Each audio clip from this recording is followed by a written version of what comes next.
taste of your history in this industry. Okay, hello everybody. Hopefully you can all hear me at the back. My name's Stuart Dinsey. I've got a microphone in my hand now. I'm actually, in April, will be my 30th year in the games business, would you believe. Joined the industry in April 1986 as a journalist on a publication called Computer Trade Weekly, which was the original trade publication for the UK home computer market. In '98, I quit CTW and launched against it and launched MCV. MCV then spawned things like Develop, Toy News, Licensing.biz, PC Retail. We launched mobile entertainment about 10 years ago into the bubble that was the WAP market. Is it WAP or WAP? WAP? Does anybody remember? WAP. Having then grown into music and lots of other areas in entertainment and tech media, including cycling, we eventually sold to an American company called New Bay Media, end of 2012. Around that time, I invested in a games company called Curve Digital, which was one of the early digital-only games publishers specialising in indie products, developing for console, publishing for smaller studios, which a couple of weeks ago was announced we've merged or been acquired by the company that owns Kuju. I'm now chairman of Curve Digital Entertainment, which is a bigger organisation which includes Curve and Kuju. There you go, I'm done. Cool. Matt, tell us all about that. Hello, no mentioning of the balls. Oh no, go on. We'll talk about your balls, yeah. which is the one that we had to deal with. Exactly, yeah. No, I'm not going to talk about that. You can explain later. Now we've got everybody going on that. I am Matt Spall. I've not quite been in the games industry for as long as Stuart has, but it's 28 years rather than 20. In relation to this, I started I think possibly the first mobile games company in 1999, or one of the first ones anyway, where we did WAP content. I did a load of work with Nokia early on, and then morphed, and we changed that business around 2 or 3 times. But in that period, there was a company called Morphing Wireless. We won a BAFTA and 2 developer awards, so that was quite nice. The one and only mobile games BAFTA that was ever given out, so that was quite nice. Subsequent to that, I've been around in the games industry, but more operating on peripheries, working in interesting bits of mobile, internet game content, online game content. And more recently, I've kind of stepped away from the games industry as an employee, but I'm also now the vice chairman of Games Aid, the games industry charity. So I've still got a very big foot right in the games industry. But I'm one of the old guards, so I don't think quite the oldest here, but not far off. I mean, the game I was talking about was actually one of the first UK gambling games called Ladbrokes Board, which Matt made for 3 back in 2003. 2003, yes, probably. So yes. Anyway, moving on. Enough of that. Gareth. Yes, I'm Gareth Edmondson. I previously ran Reflections, which is one of the oldest game studios in the UK. We make driving, Switch, Derbyshire, the East, etc. Which is now owned by Ubisoft. For the last few years, I've been working at Thumbstar. We're a mobile distributor and publisher. I also do a little bit of consulting on the side, but primarily we are interested in helping developers go to market outside of the traditional app stores now, because it's pretty tough in the traditional ones. There you go. Hey. Cool. Hello, I'm Pete Hickman, and I'm quite old school, I think. Been around for about 26 years in the industry.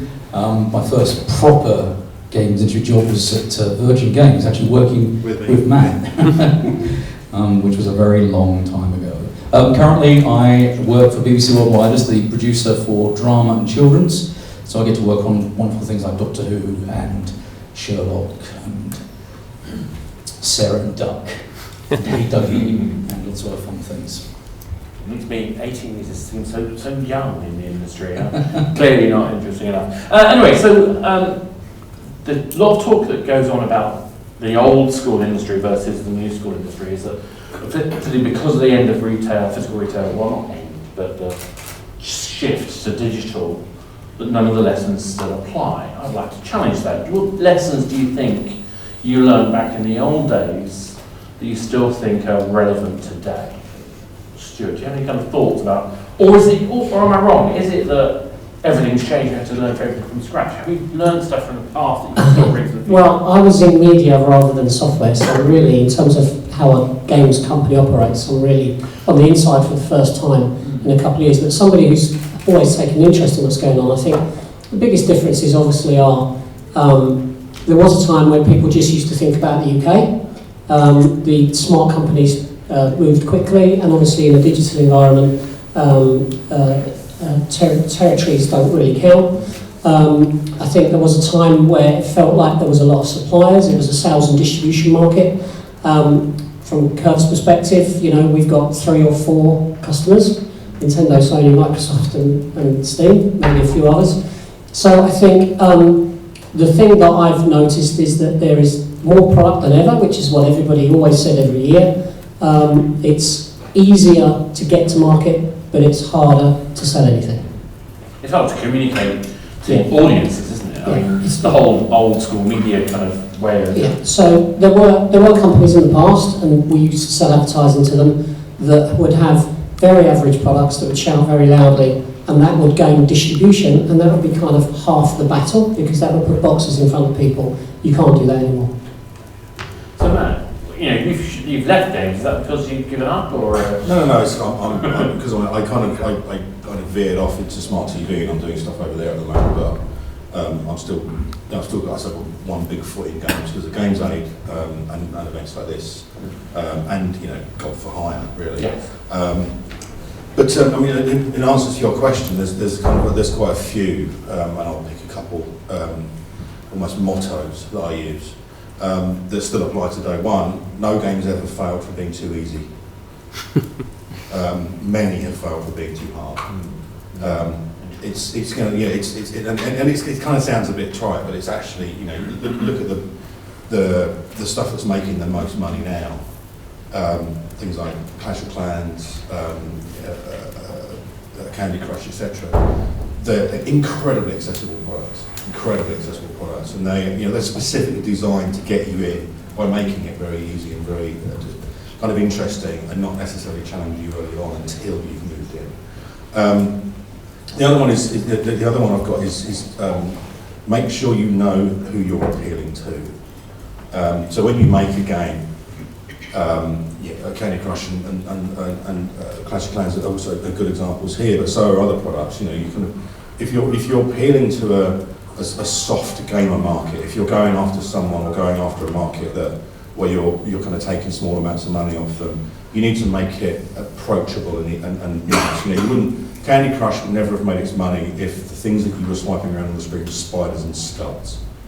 You know, if it's sweets or little, you know, kind of pretty pictures, then it's going to work.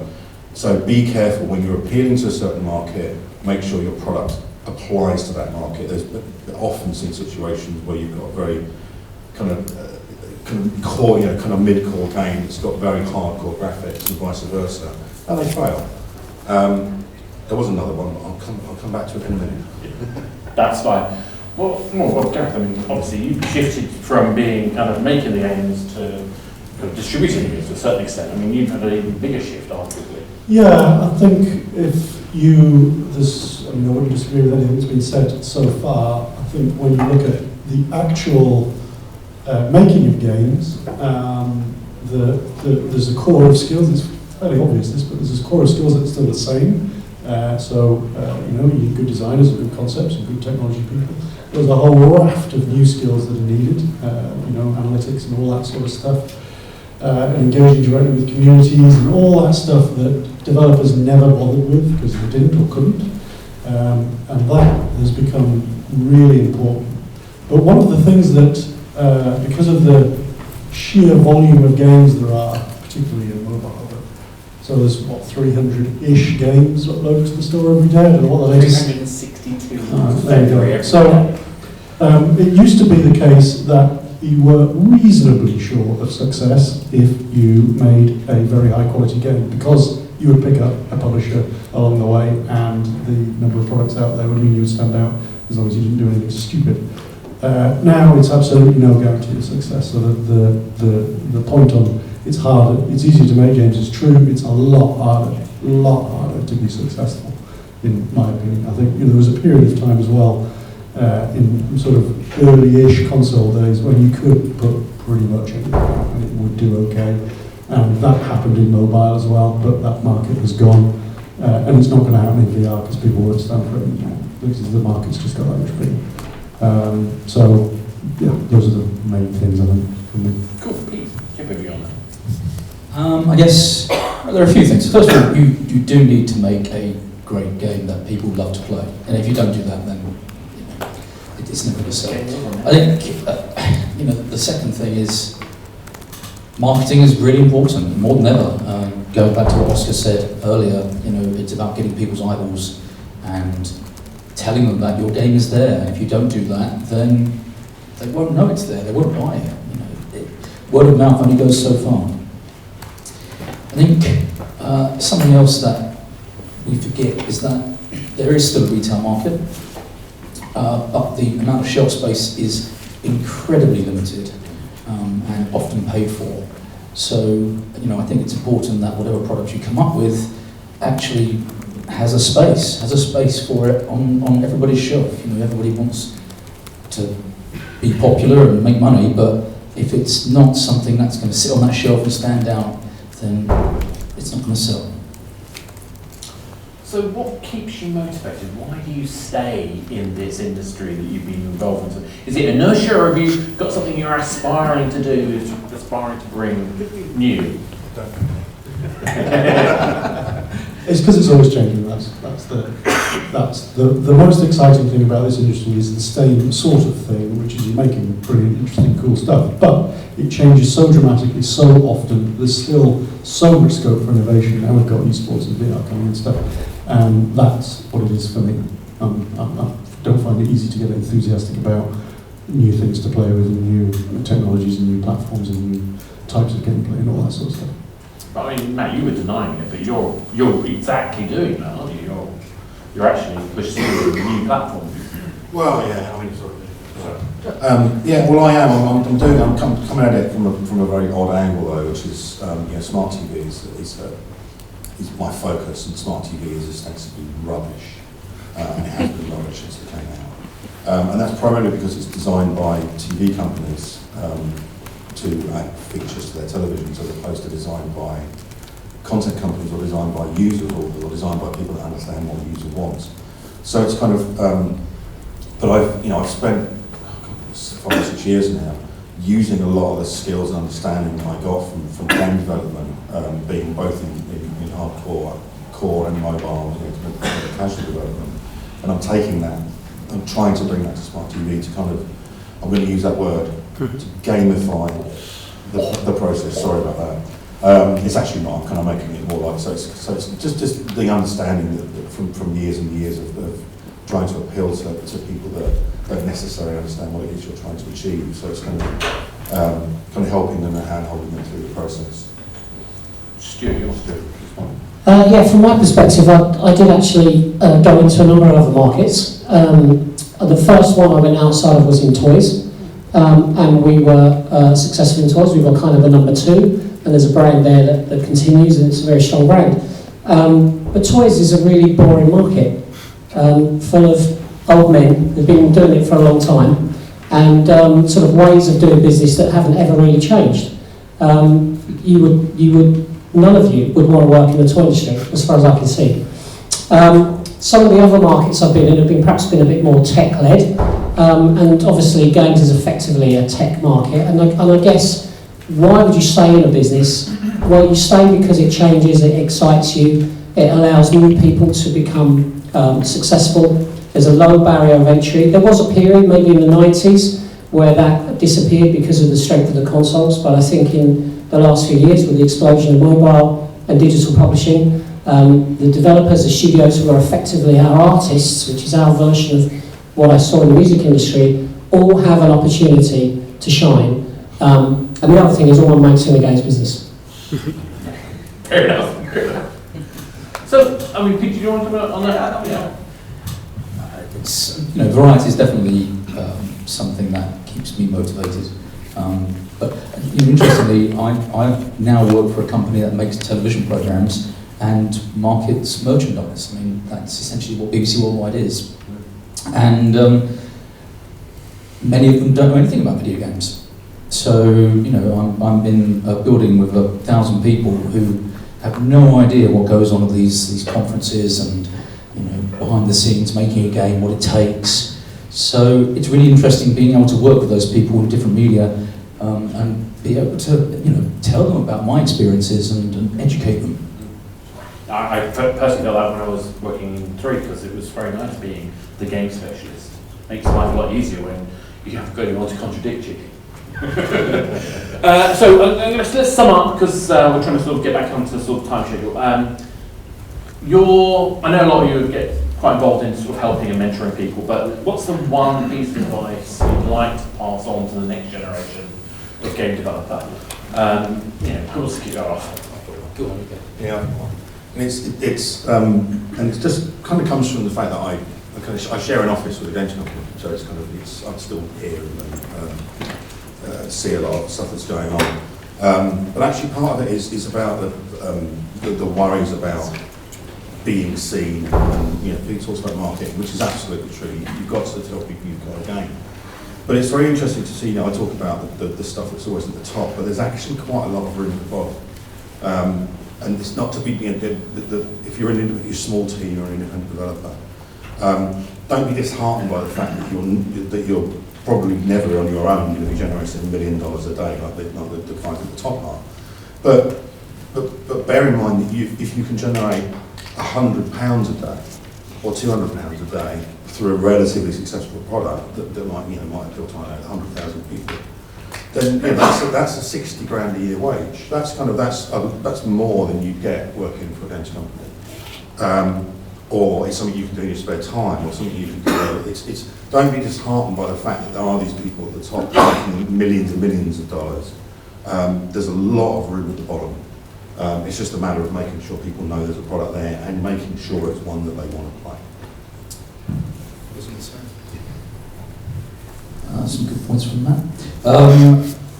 What I would say is that if you want to be successful in the games industry, play games. People still make some classic gameplay mistakes that ruin what could be an amazing product. So yeah, play games. See what other people are doing. Don't necessarily have to copy them. They might spark off an idea. Read books. Books are amazing. They're kind of video games in your head. And I would encourage everybody to read lots and lots of fiction.